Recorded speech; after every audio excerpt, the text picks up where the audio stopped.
So sa basic geometry, meron tayong key concept before we start tackling each problem in each shape, for example. So we will go shape by shape.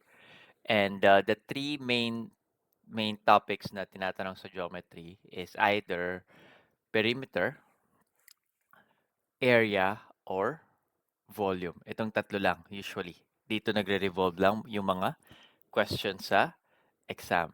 So pag perimeter, ano ba pag sinabing perimeter? Pag sinabing perimeter, ano lang siya, line basically. Line lang yung pinag-uusapan natin, lines. Or sum kung gaano kahaba yung lines. Halimbawa, sa case nitong nakadrawing dito, gaano kahaba itong lines na to pag tinotal natin. Yun yung tinatawag natin na perimeter. So perimeter is just a one-dimensional. Area, pag sinabing area, gaano gaano kalawak. So, kung sa Tagalog, perimeter is gaano kahaba, area is gaano kalawak. So, meaning the space covered dito. Itong naka-shade na blue. Pag sinabi namang volume, volume meaning gaano kalaki yung isang bagay, isang shape. So, volume, naka 3D na siya. Hindi lang siya yung space na two-dimensional. Three-dimensional na siya yung 3D. So, perimeter is 1D, gaano kahaba. Area is gaano kalawak, two-dimensional, flat. And then volume is 3D, gaano kalaki. So, this is three-dimensional. Yeah? Ito yung main concepts na dadaanan natin today. Ito yung mga topics, isa-isahin natin. So, for each shape, square, rectangle, triangle mainly, dadaanan natin itong tatlong topics na to. Okay? So, anong unit ng area? Sabi natin, area, gaano kahaba. Unit nito, standard unit niya is meters, pero pwede rin tayong gumamit ng ibang units like miles, centimeters, kilometers, pero basically, meters yung pinaka-basic unit niya, yung pinaka-standard unit na ginagamit. And yung makikita nyo, yung length is, in terms of length siya, itong unit nito. Anong pinagkaiba niya sa area?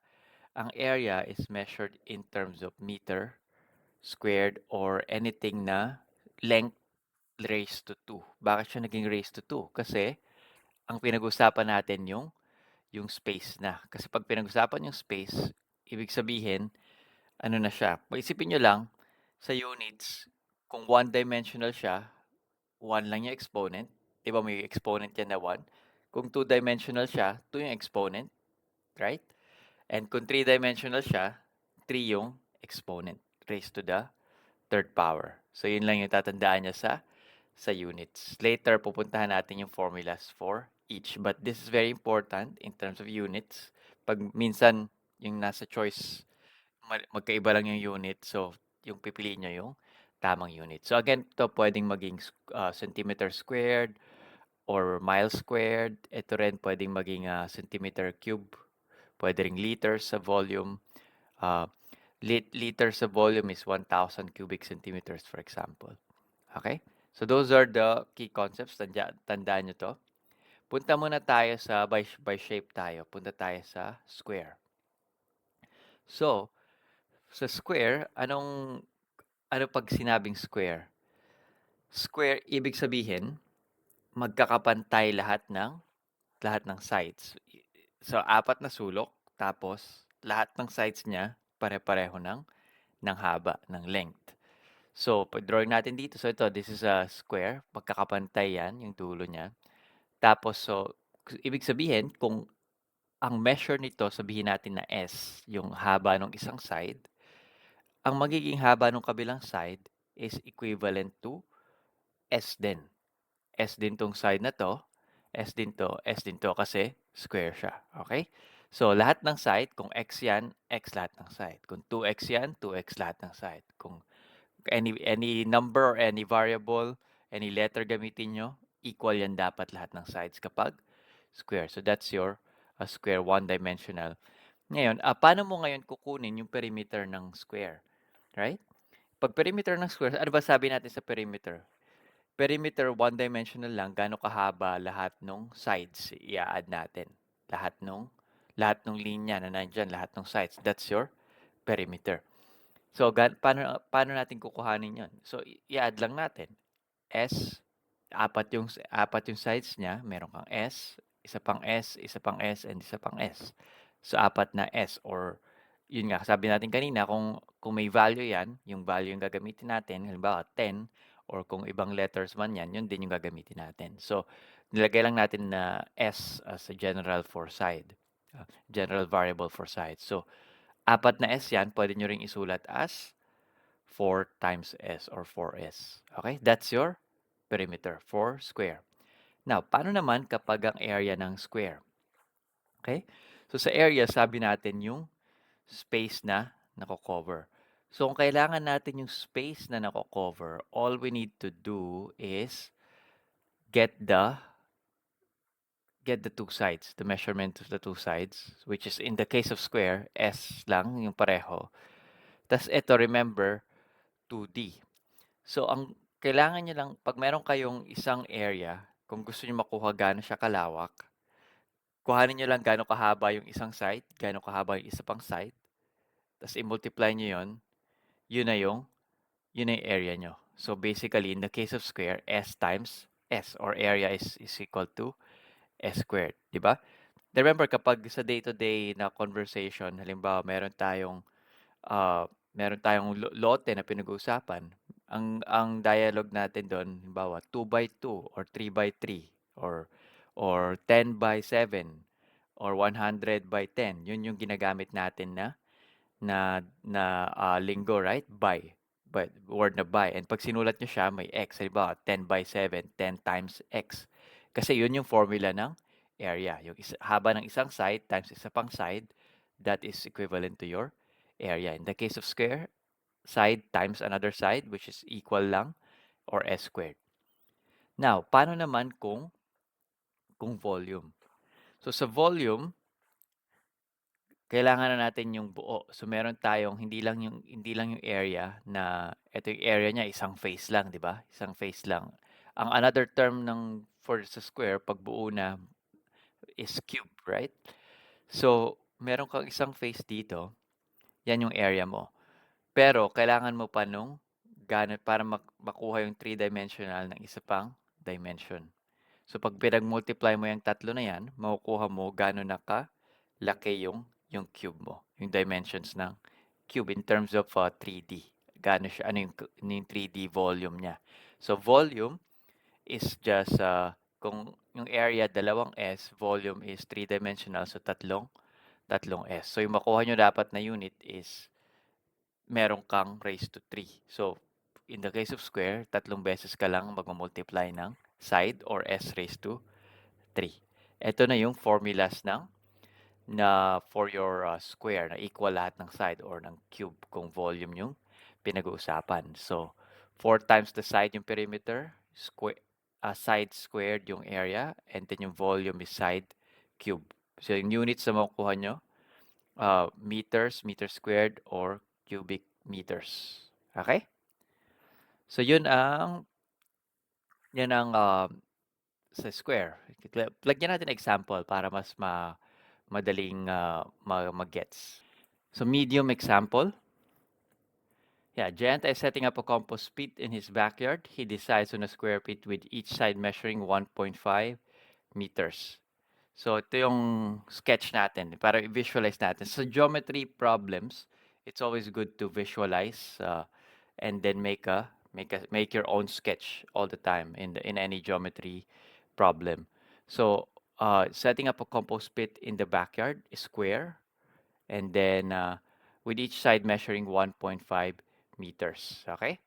So, first question, if he wants to surround it for safety, how long should the fence be? So, ano yung tinatanong dito? Perimeter, area, or volume? If he wants to surround it for safety, how long should the fence be? Anong hinahanap dito? Sige, check natin sa chat. Perimeter, area, or volume?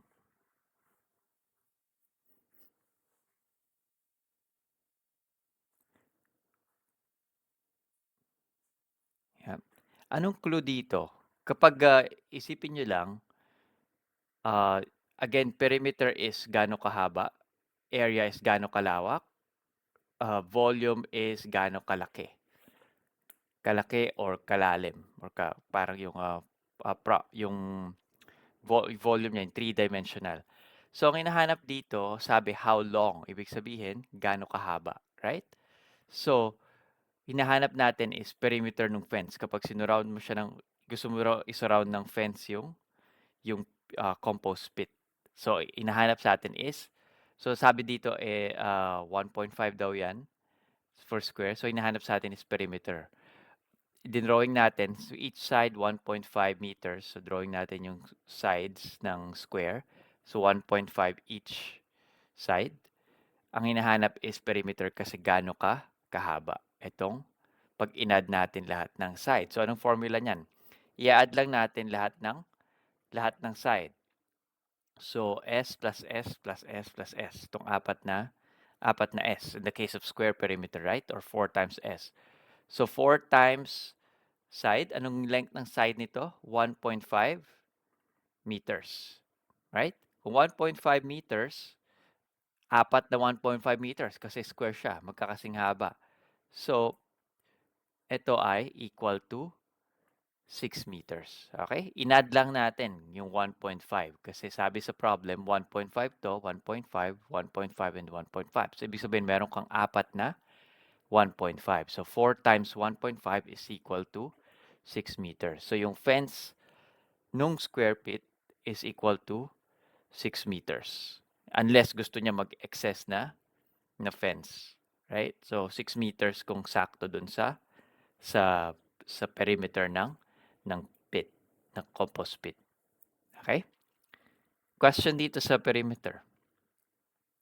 So, yun yung hinahanap dito. How long should the fence be? Yun yung key dito. How long? Gaano kahaba? Okay? Now, ang next question sa atin, the same problem. Ang tinatanong naman, how much ground space will the pit occupy in his backyard? Next question, how much ground space will the pit occupy in his backyard? Walang video daw. Kita naman yung video? Okay naman for everyone?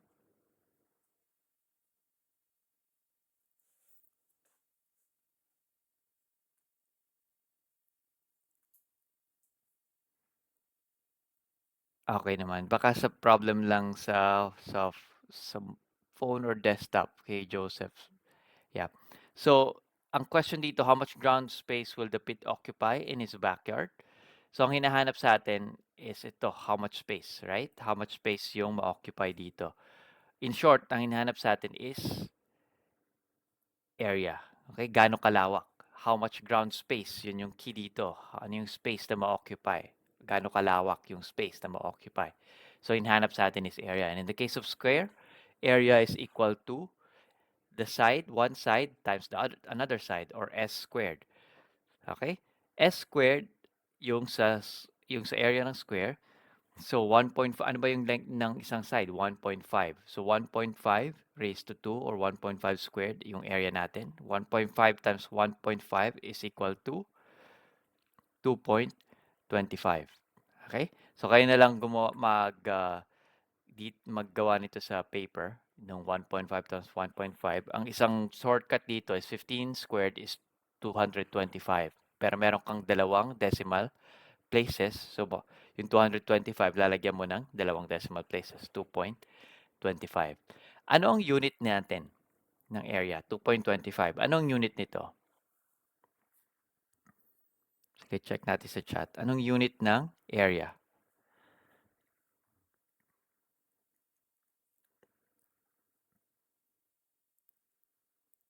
Right? Anong unit ng area natin? Square meters. Yes, square meters kasi meters yung unit natin and minultiply natin siya dalawa. Meter times meter is equal to meter raised to 2 or square meter, right? So that's the unit of our area. Meters or meter squared or square meters. Yep. Kasi dalawang beses natin, 1.5 m, may m yan, times 1.5 m is m squared, right? Sa algebra natin. Okay. Another question, same problem. What is the total capacity of the pit for composed materials if it is also 1.5 meters deep? So, anong hinahanap dito? So, imagine niyo ang tinatanong sa atin, ito 1.5, ito 1.5, ito 1.5 meters deep daw. So, 1.5 din to. Okay? So, anong hinahanap dito? So, isa na lang, nagawa natin perimeter area. Ang clue dito is total capacity. Yung capacity or yung volume. Ay, gaano kalaki yung volume na kaya niyang i-handle. Gaano karaming volume ng i-compose na materials. Yun dun sa compost pit. Ano yung volume? V is equal to formula ng volume, S cube or S times S times S. Yung tatlong side. Pag meron ka ng tatlong sides, sa three-dimensional to, so kailangan tatlo yung i-multiply mo. S cube. In this case, 1.5 raised to 3. 1.5 meters kasi yung side natin. So 1.5 times 1.5 times 1.5. So if you do the math earlier, na multiply na natin 1.5 times 1.5, that's 2.25. So multiply nyo lang ulit with 1.5. So kaya nyo na to on paper. Ang magiging sagot dyan is 3.375. So, okay? So sa pag-multiply ng decimal. So meron kang tatlong decimal places kasi 1, 2, 3 yung decimal places mo. Okay? Tapos, meron tayo dito. Anong unit natin sa 3.375? Again, multiply lang natin 1.5 times 1.5. Then, i-multiply ulit with 1.5. Anong units nitong volume natin na 3.375? Units is cubic meter. Kasi meter raised to 3. Takatatlong meter tayo. So, cubic meter. CUM or meter M raised to 3. Okay? Question. Walang question?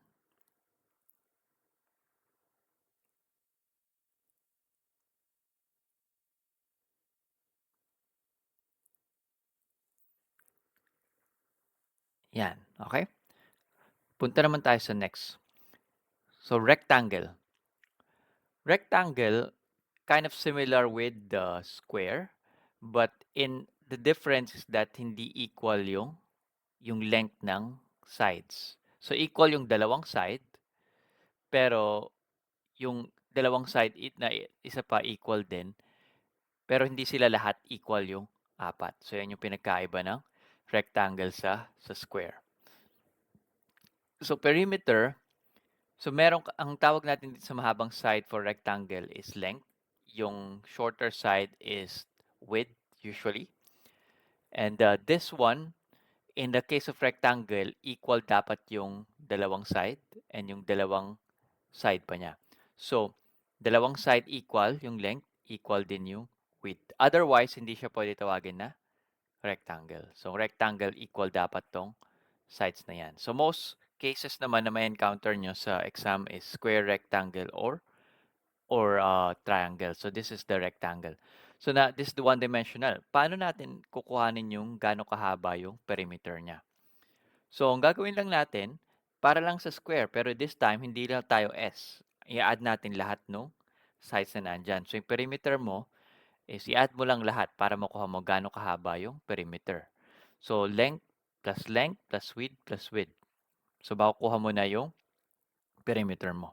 Pwede rin to i-shortcut since meron kang dalawang length, meron kang dalawang width, equal din yan sa 2 times length plus 2 times width. So, L plus L is 2L, algebra.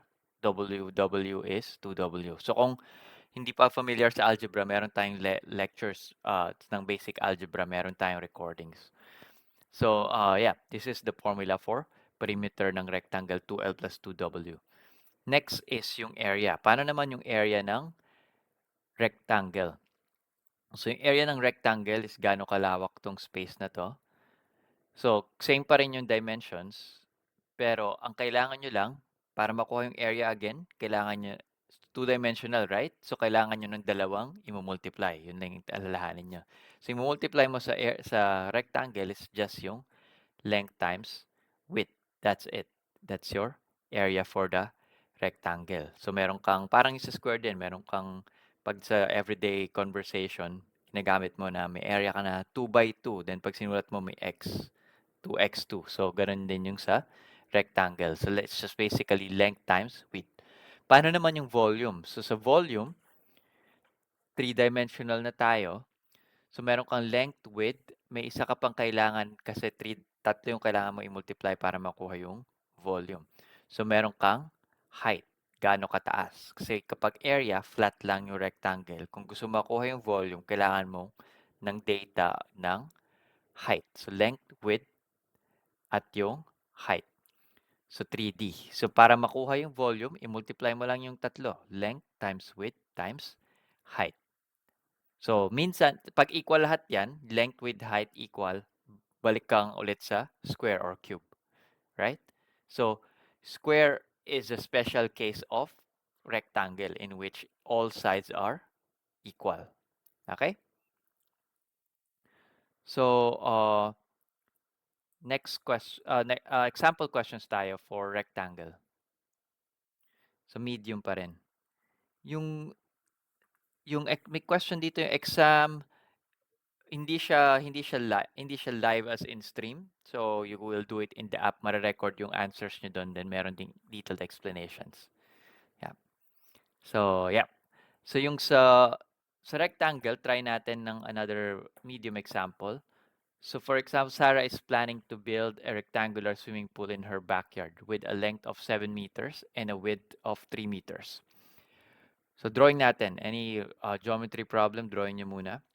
So length is 7 meters. So 7 tong mas mahabang side. Tapos width is 3 meters. So 3 yan. First question sa atin, she wants to lay a safety barrier around the pool for when it's not in use. What is the length of the barrier needed to enclose the pool? Anong tinatanong dito? Anong geometry problem to? Volume, area, or perimeter?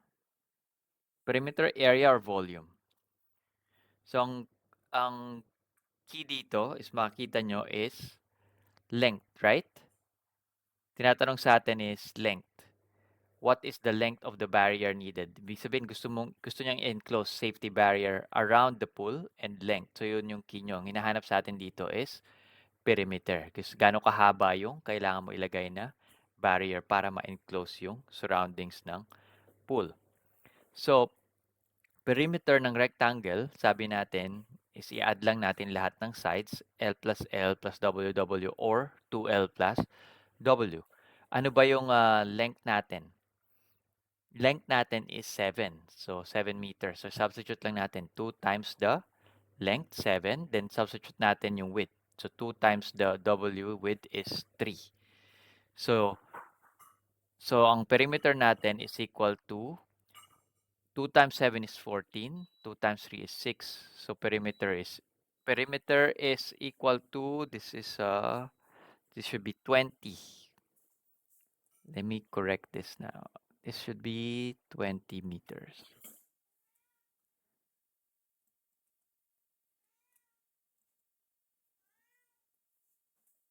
Let me check this.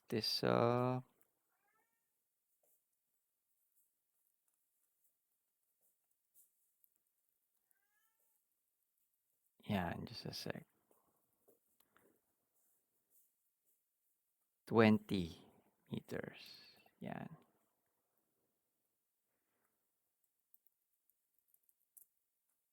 Yep. Yan, 20 meters. Okay? Next question. So 20 meters yung length ng kailangan na safety barrier. Next question. She also wants to set up a cover tarp to protect the pool from dirt when it's not in use. So how much tarp is required to completely cover the pool surface? So anong hinahanap dito sa next question natin?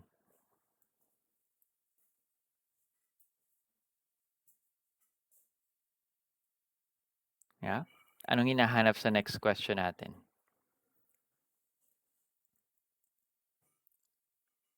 So ang key dito, required to cover the surface. Ibig sabihin, flat lang yung hinahanap natin, right? Required to cover. So gaano kalawak? Cover the surface. So two-dimensional ang pinag-usapan natin. So basically yan, covering yung area na to. So ang hinahanap is area.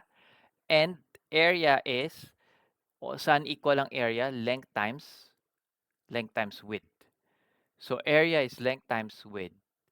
Substitute lang natin. Alam natin yung length is 7 meters. Alam natin yung width is 3 meters. Therefore, yung area natin is equal to 7 times 3, 21. Okay? So yan yung area ng 21 yung kailangan na i-cover dito. Anong unit nitong 21 na to? Again, ano yung minultiply natin?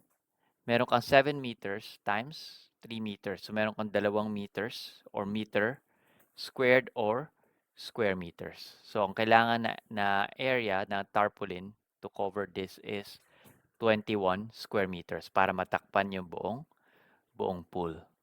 Yeah? So area. Next.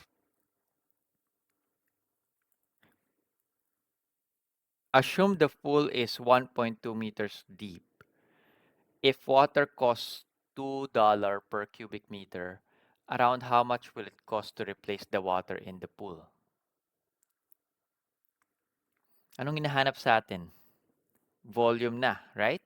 Isipin nyo, ang question sa atin, assume the pool is 1.2 meters deep. So meron ka ng depth.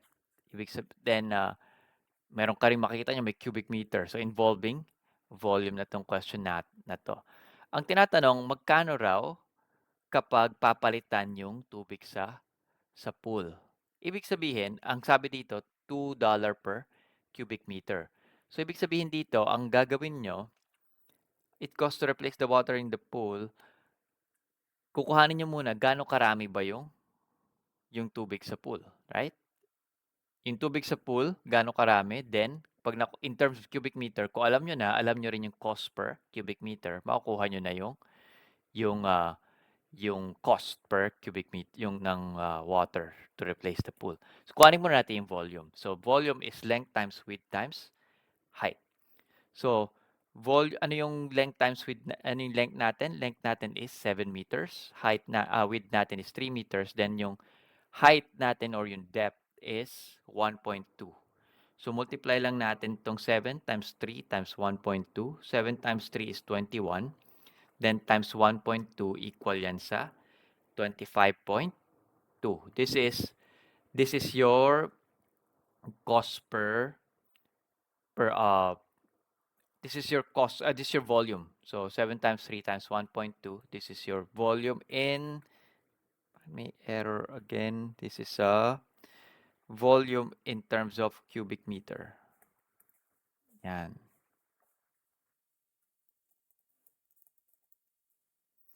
All right. Yan. So 7 times 3 times 1.2 is 25.2 cubic meters. Okay? So ganito karami yung tubig na nandun sa loob ng pool kasi ito yung volume ng pool. More or less 25.2 kasi syempre minsan hindi naman punong-puno yung pool, right? Kaya tinatanong lang naman dito around how much. So pwede tayo mag-approximate.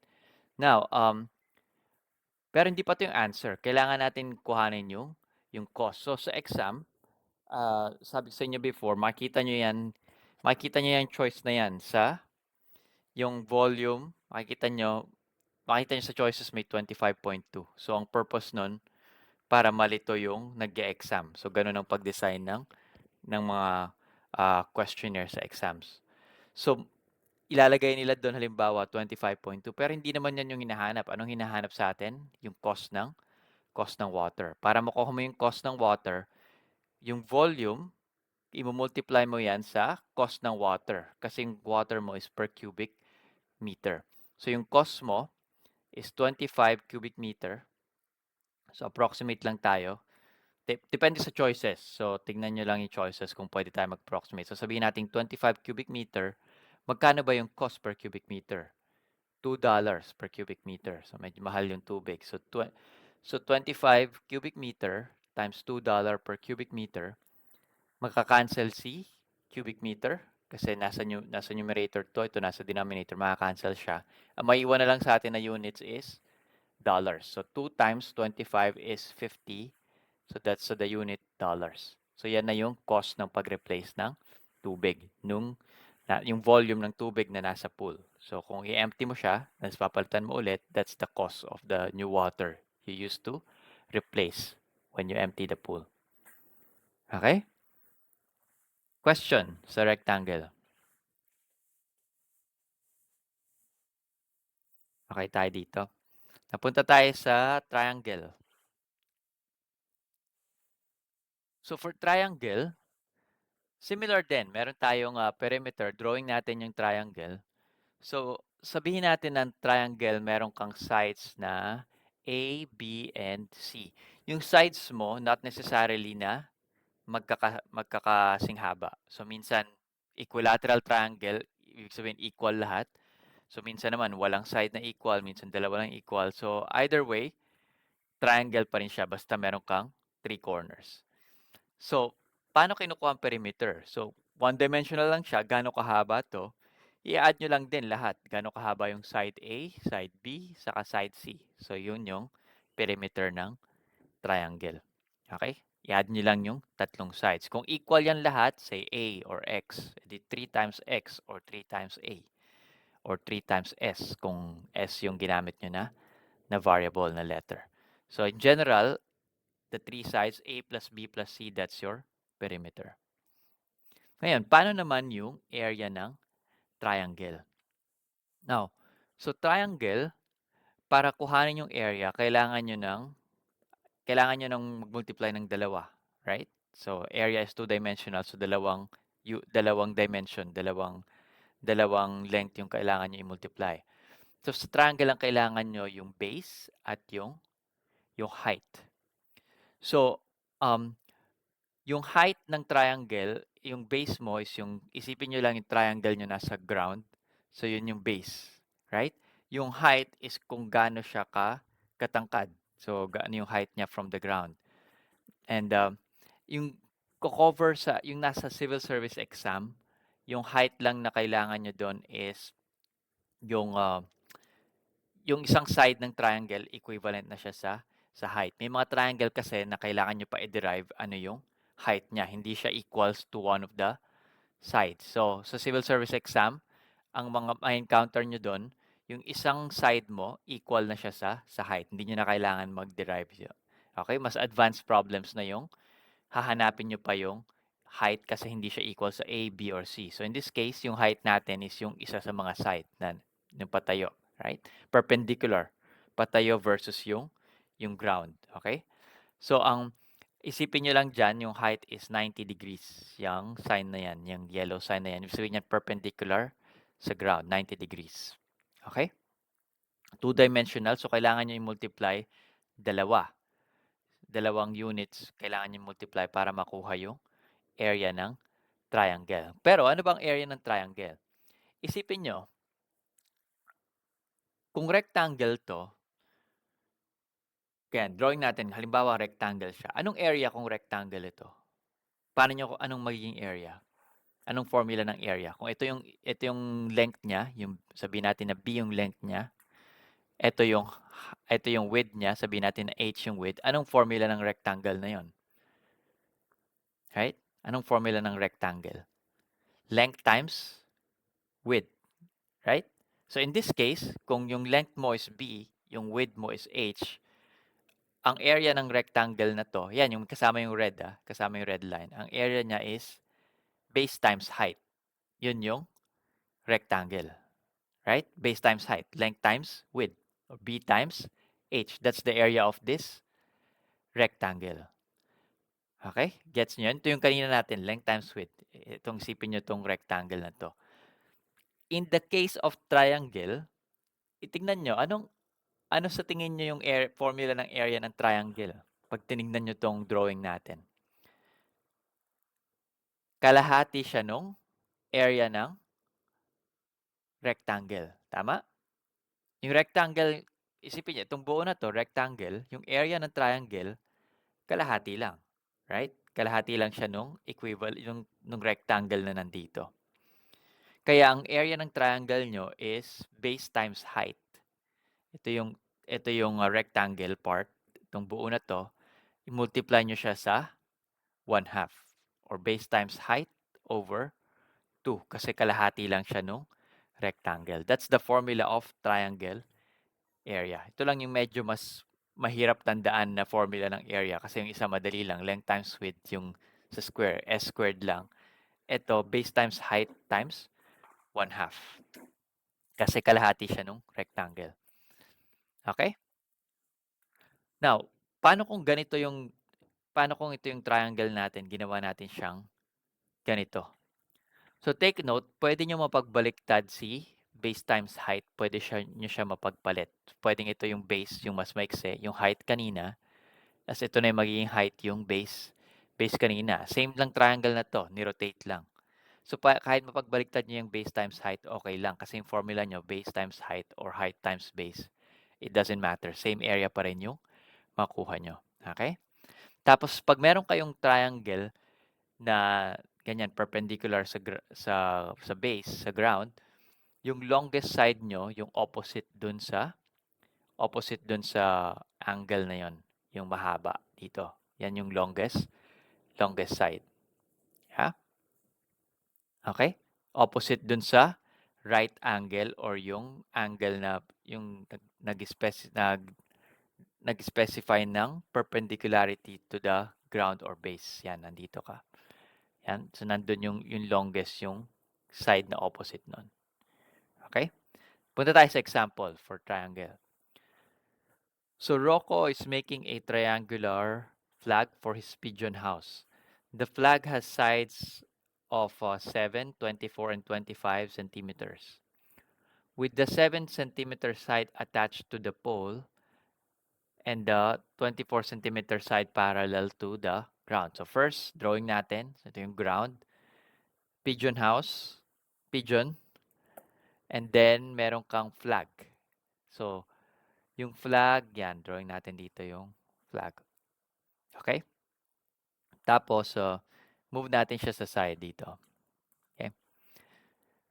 Ang first question sa atin, how much fabric is required to make the entire flag?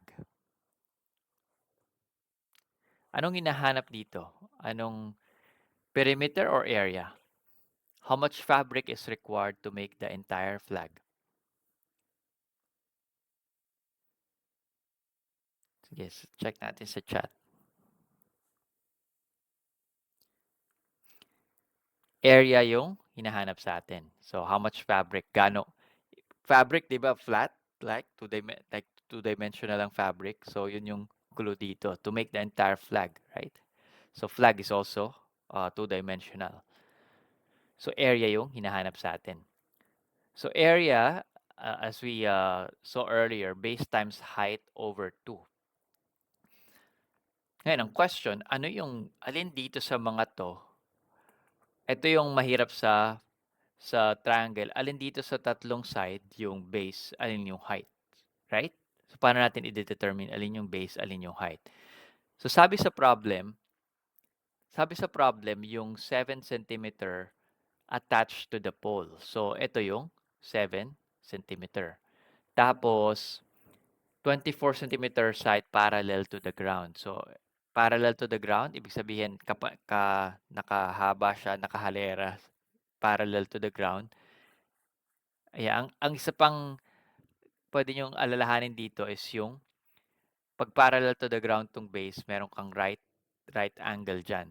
So, yung pinakamahaba, ito, pag dinrawing nyo yan, pinakamahabang side, alam natin 25 yung pinakamahaba. So, siya yan. So, ito yung parallel to the ground.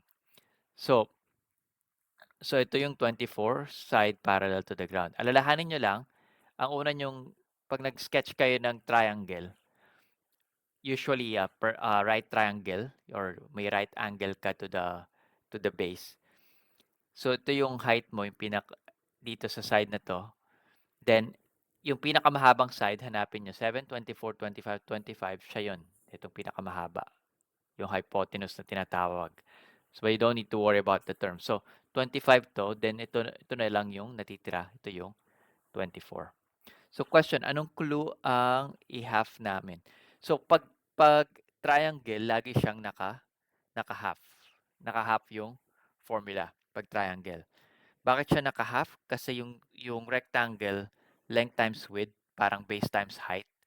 Pero, pag imagine niyo yung rectangle, yung square, ay yung triangle, kalahati lang ng rectangle. Kaya, meron siyang 1/2.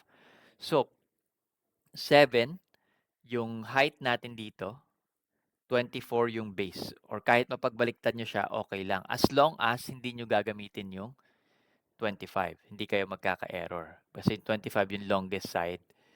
Yan yung hindi kasama sa base or hindi base or height. So 24 yung base dito sa baba. Yung height natin is 7, then times 1/2. Ito na yung area natin. So 24 times 7 times 1/2, pwede nating i-pair si 24 with 1/2, right? 24 times 1, para si 7 walang ka-pair. 24 times 1, bakit natin siya pinair? Kasi 24 over 2 is equal to what? 24 over 2 is equal to 12. 24 divided by 2 is 12. So 7 times 12 is equal to, so 7 times 10 is 70. 7 times 2 is 14. So 70 plus 14 is 84. So 7 times 12 is 84. So anong unit nito ng 84? Anong unit ng 84? Since area to, square. Square unit natin. But take note, centimeter yung ginamit natin. Centimeter. So centimeter times centimeter is centimeter squared or square centimeter. Kasi kung meter yun, ang laki masyado nung flag, right? So this is square centimeter. Okay?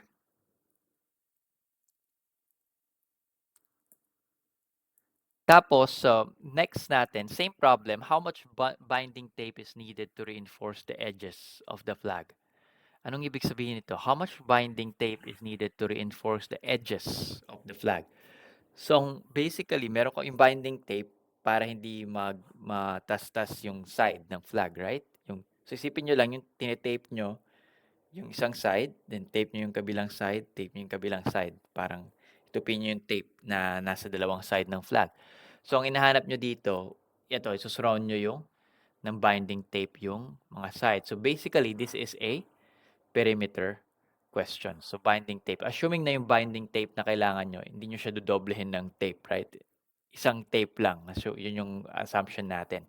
Unless sinabi sa problem na 3 ulit na ita-tape yung side ng flag. So, perimeter, assume natin 1 lang na tape, binding tape sa isang side, then sa next, and then sa next. So, how to calculate? Yung ano lang, i-add nyo lang lahat ng sides ng triangle A plus B plus C. So, this is, add nyo lang lahat ng sides. 7 plus 24 plus 25. So, that's the perimeter. So, 7, lahat ng sides, i-add nyo lang para makuha gaano kahaba itong red na sides, the edges. Yun yung clue dito sa question. So 7 plus 24 plus 25, this is equal to 56 centimeter. Okay? 56 centimeter yung perimeter natin. O, yan yung binding tape, na minimum binding tape na kailangan to go around once. So kung kailangan yung reinforce twice, then twice the 56 centimeter. Alright? So may flag na yung pigeon house ni Rocco. Question. So, hard problem ulit tayo.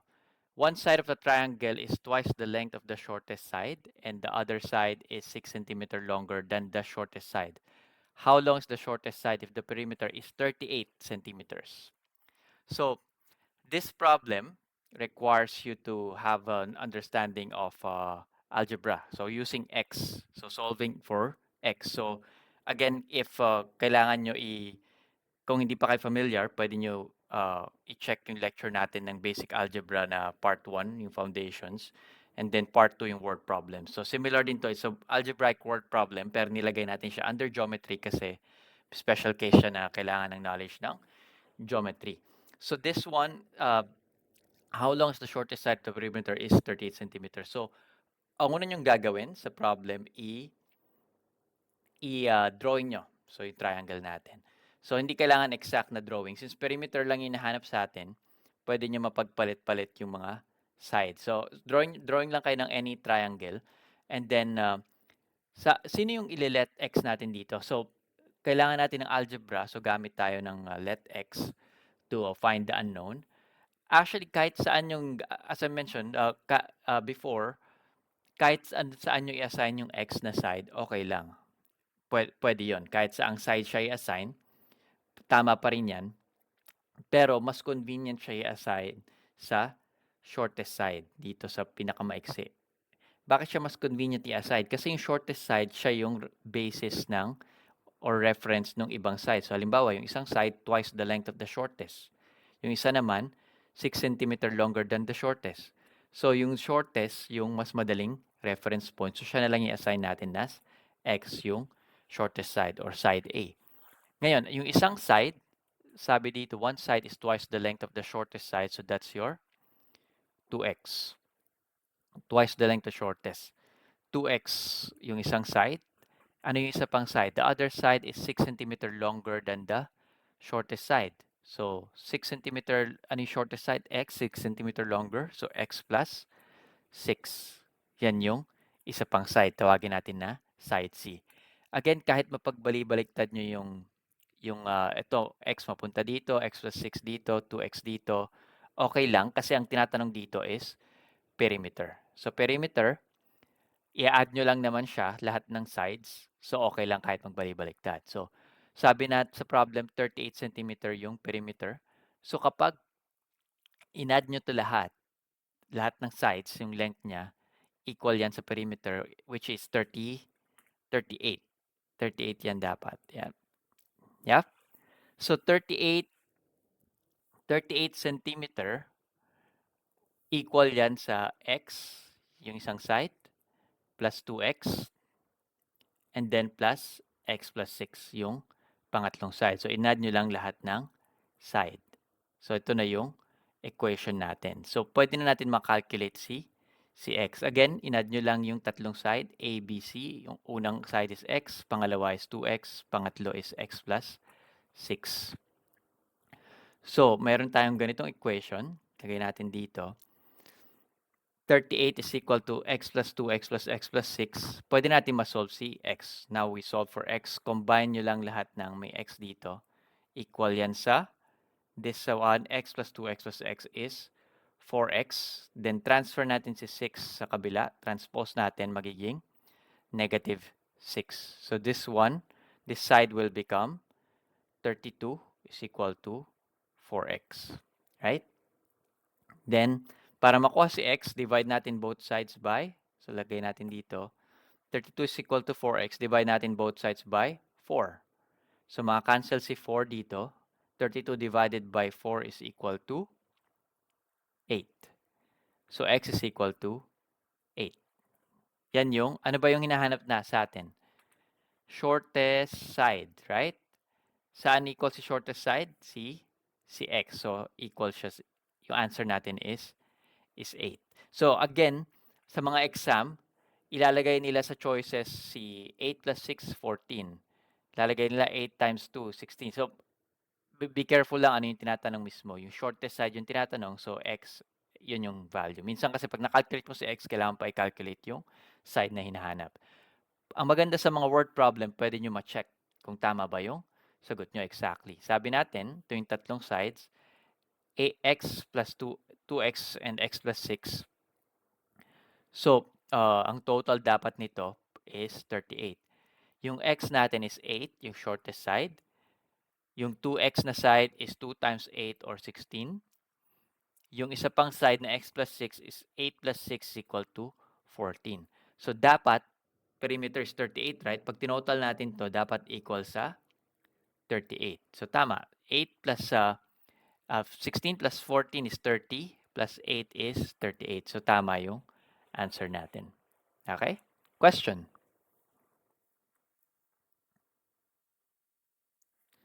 Okay? Mukhang nakukuha nyo naman yung problem natin. So, isa pang example sa geometry. Isa pang hard example. So, the length of a rectangular classroom in a government school is 8 meters more than twice its width. What is the length if the perimeter of the classroom is 40 meters? First step, lagi, drawing. So drawing natin, the length of the rectangular classroom is 8 meters more than twice its width. What is the length if the perimeter of the classroom is 40 meters? So unknown yung length and width. So kailangan nating mag-algebra ulit. Ngayon, sino yung mas convenient na i-assign as x? Si length or si width? Sige, check natin sa chat kung nakakasunod dun sa technique na to. So important tong technique na to eh. So ano mas convenient i-assign na x, si length or si width? Either of them will work. So kahit i-assign nyo si length or width, okay lang. Mas madali lang kung i-assign natin si width. Tama, W. Bakit mas madali si width? Kasi yung length mo, with respect to the width siya, di ba? So yung length daw is 8 meters more than twice the width. So ibig sabihin, so ito yung width natin, gano'ng kahaba x. Yung length mo daw ay, anong sabi? Is 8 meters more than twice the width. So twice the width is 2 times x twice the width. 8 meters more. So meron kang plus 8. So that's your length.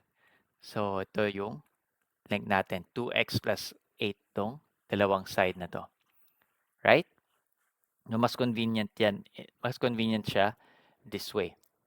Now, question or perimeter is 40 meters. So, pwede nyo gamitin any variable, W or any letter na gusto nyo. So, gamitin natin si X this time. So, ang perimeter equal siya sa, i-add nyo lang lahat, W, width, length, or 2 width plus 2 times length, or 2 times length plus 2 times width. Lahat ng sides, in-add nyo lang.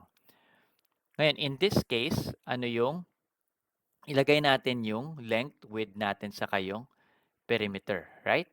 So ito yung formula natin for perimeter ng rectangle. I-add nyo lang lahat ng sides. Ngayon, i-substitute natin to. Itong width, yung length, and yung perimeter. So lagay natin, perimeter is equal to 40. Yung width natin is equal to x. Ito yan. Yung length natin is 2x plus 8. Ito yan, 2x plus 8. Okay? So now, i-multiply natin yung 2 dito sa x. 2 times 2x, 2x, 2 times parenthesis 2x plus 8 is 4x plus 16. So 2 times 2x is 4x, 2 times 8 is 16. So ito na yung equation natin. So sa equation natin, lagay lang natin dito, pwede natin ma-solve yung x. Right? So para ma-solve yung x, i-combine lang natin yung 2x saka 4x, magiging 6x. And then, meron tayong 16 dito, ilipat natin sa kabilang side para yung x natin sa isang side lang. So, magiging 40 minus 16. Tapos, pwede natin ngayon i-subtract na to. 40 minus 16 is 24. Then ito 6x lang. Tapos, 6, lagay natin dito. Para makuha si x, i-divide natin both sides by 6. Yeah, right? So, cancels is 6. So, 24 divided by 6 is equal to 4. So, nakuha na natin x is equal to 4. Ano ba si x? Ano ba yung x natin? Is this the length or the width? X is equal to the width. So ito yung width natin. Pero ang hinahanap, what is the length, di ba? So hindi pa natin nakukuha yung answer. Merong question sa sequence. So separate meron tayong separate video session and dun sa sequences and series. So dito balik tayo dito sa example, 4 is equal to x. Ito yung width natin. Ang hinahanap natin is yung length. Saan ba equal yung length? So alam natin yung width. Yung length natin, we know is equal to 2x plus 8. Right? Alam natin na x is equal to 4. So substitute lang natin yan dito sa 2x plus 8. So 2 times 4 dito. So 2 times 4 is plus 8. So 2 times 4 is 8 plus 8 is 16 meters. So this is our length, 16 meters. Right? Okay. Nakuha na natin yung answer. Final step again. The good thing about word problems, pwede nyo i-check. So kung sabi natin yung width natin is 4, right? 4 meters. Yung length natin is 16. So lagay natin dito sa drawing natin 4 yung width. So ito sa taas 4 din. 16 yung length. So 16 tong dalawang sides. Ano yung sabi? Perimeter is 40. So dapat pag tinotal natin yung width, length, yung perimeter equal to dapat sa 40. So i-add natin sila lahat. 4 plus 4, 16 plus 16. So 4 plus 4 is 8. 16 plus 16 is 32. 8 plus 32 is 40. So tama yung answer natin. 40 meters yung perimeter.